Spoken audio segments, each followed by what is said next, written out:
Bonjour à toi, ça fait très longtemps que j'ai pas fait de vidéo, sur YouTube. Pourquoi? Pour des raisons personnelles en fait. J'ai dû, donner mon énergie sur, d'autres aspects de ma vie, qui en avaient plus besoin que de la production de vidéos.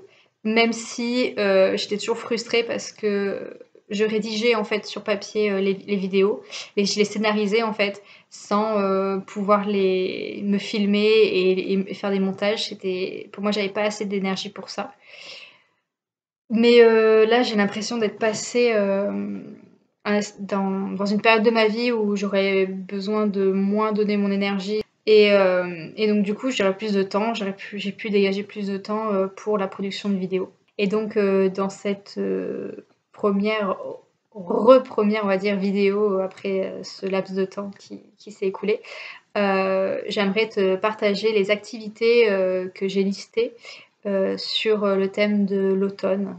Donc j'ai répertorié les différentes activités suivant, 5 catégories.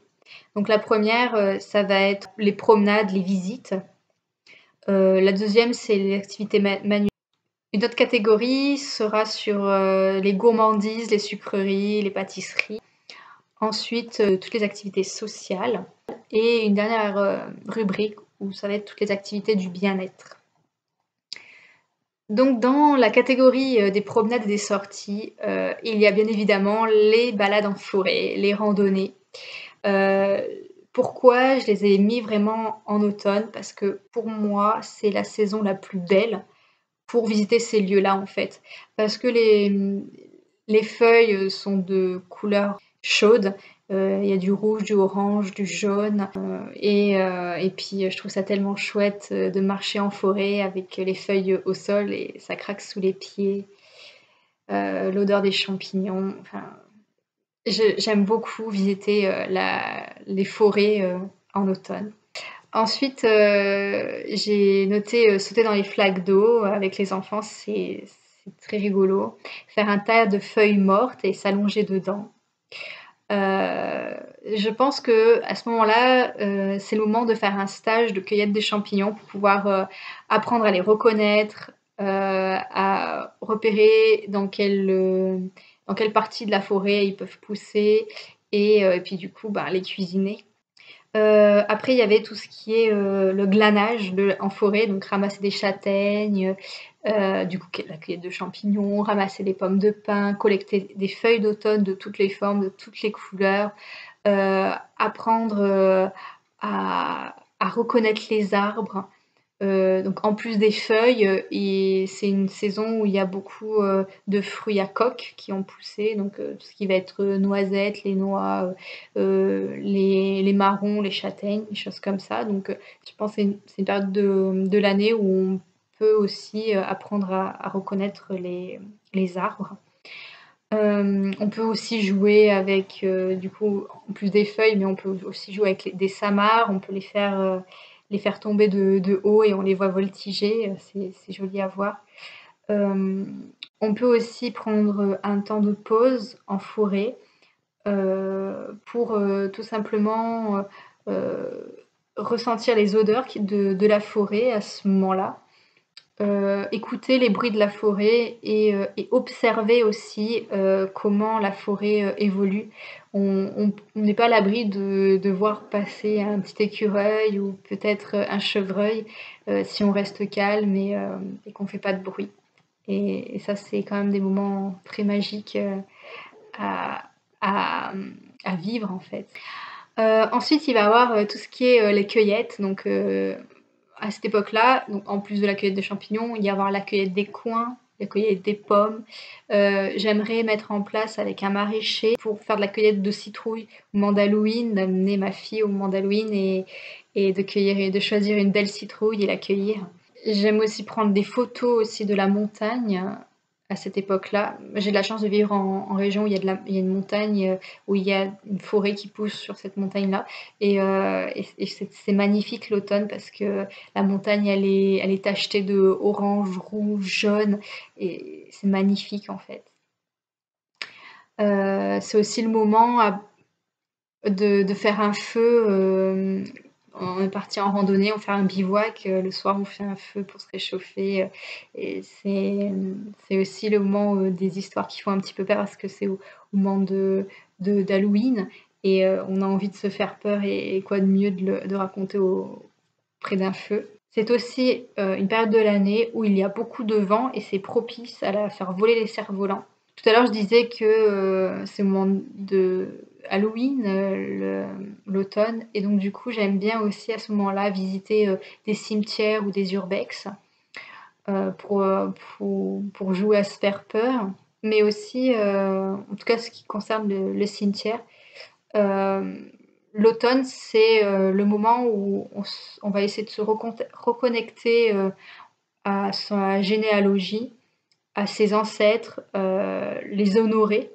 Et quoi de mieux que d'aller les voir au cimetière, de se recueillir sur leur tombe pour les honorer. En automne, c'est aussi le moment où l'on va épurer son intérieur, on va enlever, on va désencombrer, retirer des objets dont on n'a plus besoin, qui sont là, où l'énergie se stagne, se cristallise autour de cet objet que l'on n'utilise pas. Et donc du coup, comme je disais, c'est le moment de se désencombrer. Mais c'est aussi le moment où on fait le bilan de ce dont on a réellement besoin, de ce que l'on aurait besoin au quotidien. Par exemple, si un objet a été cassé dans l'année, c'est peut-être le moment aussi de le remplacer. Une dernière chose dont je voulais te partager sur cette rubrique-là des promenades et des sorties, c'est que à chaque fois que l'on va se promener en nature avec ma fille, j'emporte toujours avec moi un sachet poubelle pour ramasser les objets de pollution, de traces de l'humain en fait. Quand je dis pollution, ça va être des papiers, j'ai trouvé des bouchons de bouteilles, des canettes, des choses comme ça en forêt. Et à contrario, avec ma fille, quand on va se promener en forêt, on apporte toujours une offrande. Donc ça peut être une pomme de pin, mais c'est plus souvent quelque chose que l'on a fabriqué. Par exemple, je vais en parler dans les activités manuelles, on fabrique des mobiles qu'on vient accrocher à l'arbre, mais ces mobiles sont faits qu'avec des éléments naturels qui sont compostables. Et c'est pas quelque chose qui va tenir entre guillemets à vie. C'est voué à disparaître par la suite, mais il y a un aspect un peu spirituel, si je puis dire, derrière. C'est-à-dire que je vais offrir à la nature, mais aussi aux randonneurs, euh, quelque chose que l'on a fabriqué, dans lequel on a mis de l'énergie positive, etc. Et pour l'offrir à Mère Nature, c'est quelque part pour la remercier de ce qu'elle nous offre au quotidien. Donc grâce à elle, on peut s'alimenter, mais grâce à elle aussi, on peut respirer. Et il faut être dans la gratitude de ça. Je vais faire une offrande à Mère Nature, et quoi de mieux que le faire en pleine forêt. Après, on peut le faire très bien si on vit près de la mer. On peut fabriquer comme un petit bateau en bois flottant et mettre, je sais pas, des coquillages ou des algues sur ce petit bateau et l'envoyer à la mer comme ça. C'est possible aussi, voilà. Mais moi, je parle de la forêt parce que je vis près de la forêt. Voilà. On passe aux activités manuelles. Donc j'ai noté fabriquer un nichoir avec un point d'eau. C'est bien pour les petits oiseaux, pour les tenir au chaud pour l'hiver. Il y a fabriquer des boules de graines pour oiseaux. C'est très facile à faire, c'est avec une pomme de pin, de l'huile de coco, de la margarine et des graines. On fait une petite pâte et puis après on les pose sur la pomme de pin et on laisse dehors. Avec le froid de l'hiver, ça devient dur. Et puis au printemps, après, comme c'est des huiles et des graines, ça finira par se décomposer par la suite. Voilà, on laisse pas le filet de plastique. Vous savez, quand on achète dans le commerce des boules de graisse pour oiseaux, il y a toujours un petit filet en plastique autour. Non seulement ça, c'est pas bon pour l'environnement, j'ai envie de dire l'environnement végétal, hein, ça se décompose pas, mais c'est pas non plus bon pour l'environnement de la faune. Les oiseaux peuvent avaler ce filet en plastique. Et en fait, c'est pas digeste. Ils peuvent en mourir, ou il y en a certains même qui accrochent leurs pattes dans ce filet et ils finissent par mourir en fait. Parce qu'ils peuvent plus s'envoler, ils sont bloqués dans un filet. À fabriquer des jeux de société. Avec ma fille, on fabrique des jeux de société, puis après on y joue avec nos amis ou entre nous. Fabriquer un mobile d'automne. Donc en fait, un mobile d'automne, ça peut se faire de deux façons différentes, entre guillemets. Soit tu prends un bâton que tu as glané en forêt et tu y accroches des éléments que tu as aussi glané en forêt avec de la corde naturelle. Tu peux y rajouter des plumes ou des rubans. Si tu mets des rubans, vaut mieux que ce soit un mobile que tu vas accrocher chez toi. Tu ne le laisses pas en forêt ou dans un lieu naturel parce que la plupart des rubans qu'on achète dans le commerce, c'est du polyester et c'est du plastique et ça se décompose pas en fait. Donc vaut mieux que tu le gardes chez toi. Par contre, si tu vas faire une offrande en forêt, là, assure-toi que tous les éléments que tu auras mis sur ton mobile, c'est que des éléments issus du végétal ou à la limite des plumes d'oiseaux ou de poils d'animaux. Enfin voilà, il faut que ça reste vraiment naturel. Donc comme je te disais, c'était soit tu l'accroches sur un bâton, soit tu l'accroches sur un cercle de branchage. Donc par exemple de la branche de vigne qui est très facilement malléable. Tu peux en faire comme un anneau ou un petit cercle en fait, et tu vas accrocher des éléments naturels avec de la corde naturelle quoi. Dans le même esprit, il y a aussi fabriquer des guirlandes d'automne. Moi l'année dernière, avec ma fille, on avait ramassé plein de feuilles d'érable qui passaient du rouge au orange, il y en avait même des bordeaux, c'était magnifique. Et en fait, on avait accroché les queues des feuilles sur la corde en naturel et ça nous avait fait une touche de couleur dans la maison, c'était vraiment sympa.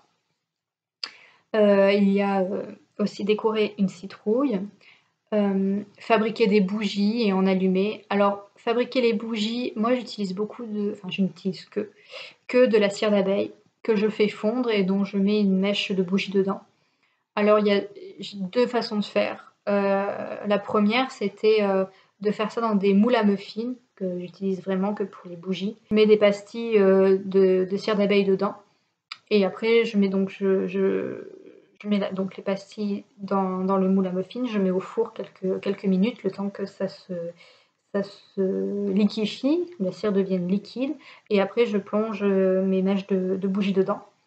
Sinon, j'ai aussi une plaque en silicone où dessus, en fait, en relief, il y a des alvéoles de ruches d'abeilles, en fait. Et je mets mes paillettes de cire d'abeille dessus, je mets au four, ça fond, donc ça fait tout le liquide est recouvert sur la plaque. Et en durcissant, ils vont prendre la forme des alvéoles d'une ruche. On a vraiment l'impression que ça sort du cadre de la ruche.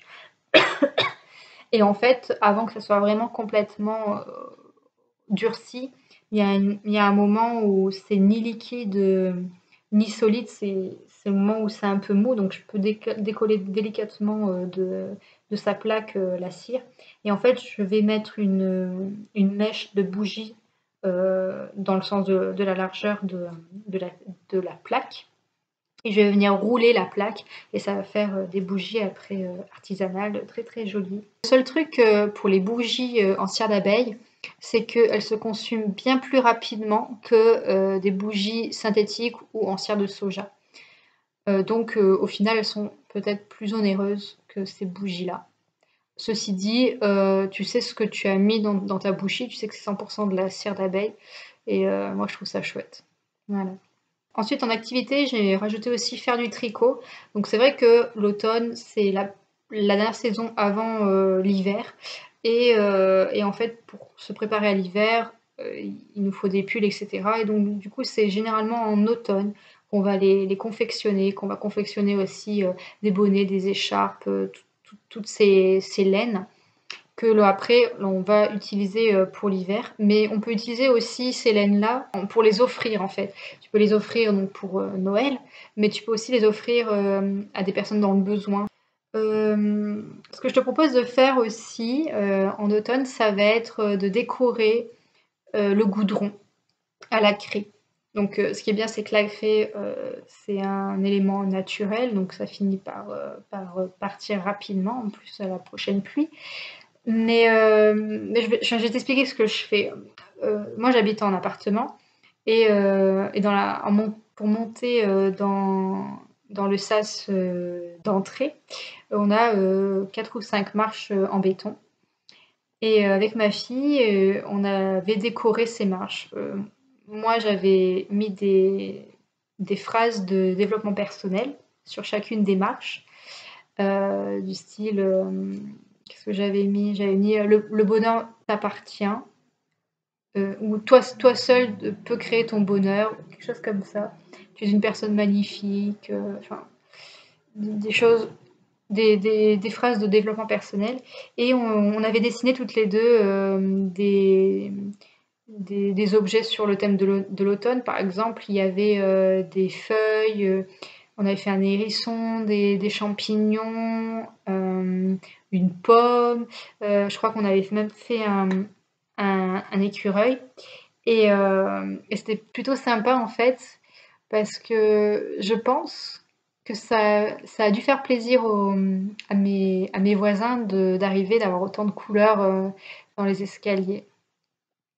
Et puis je pense que ces phrases positives, ça a dû amener aussi du soleil dans leur cœur, parce que c'est vrai que l'automne, c'est le moment où le soleil commence, c'est à ce moment-là que les journées se raccourcissent, et ça entretient le soleil qu'on a dans son cœur. Je sais pas comment dire, mais voilà, je trouvais ça sympa à faire. Dernière chose, j'ai noté confectionner un calendrier de l'Avent. Alors, j'explique. À ce moment-là, tu peux commencer à confectionner ton calendrier de l'Avent pour cet hiver, pour le 24 décembre. Enfin, non, du coup, c'est le 1er décembre, 1er au 24, enfin bref. Mais le calendrier de l'Avent dont je parle là, ça va être surtout le calendrier de l'Avent Halloween. J'aime bien en fait, à Pâques et à Halloween, faire un calendrier de l'Avent, pas sur 31 jours quand même, on fait ça sur 7 jours. Et dedans, je n'y mets pas d'objets matériels. C'est quelque chose que je ne vais pas mettre dedans pour ces calendriers de l'Avent-là. Je vais mettre plutôt des sucreries, des chocolats, des biscuits, enfin tout ça, tout ce que j'aurais pu préparer moi-même. Et puis aussi ce que j'appelle des activités de partage, c'est-à-dire soit un jeu, soit organiser un pique-nique avec ma fille, ou une activité à faire toutes les deux, je sais pas, faire de la luge d'été par exemple, ou de la tyrolienne, enfin, faire de l'escalade ensemble, enfin voilà. Ensuite, dans la prochaine catégorie, ce que j'ai appelé les pâtisseries, les sucreries, les gourmandises, j'ai marqué la fabrication de bonbons et de sucettes maison, la confection de pâtes de fruits, donc avec des coins qu'on aurait ramassés par exemple, de la crème de marron avec des châtaignes qu'on aura glanées, et des pommes d'amour et fabrication de tarte tatin avec des pommes que l'on a ramassées aussi.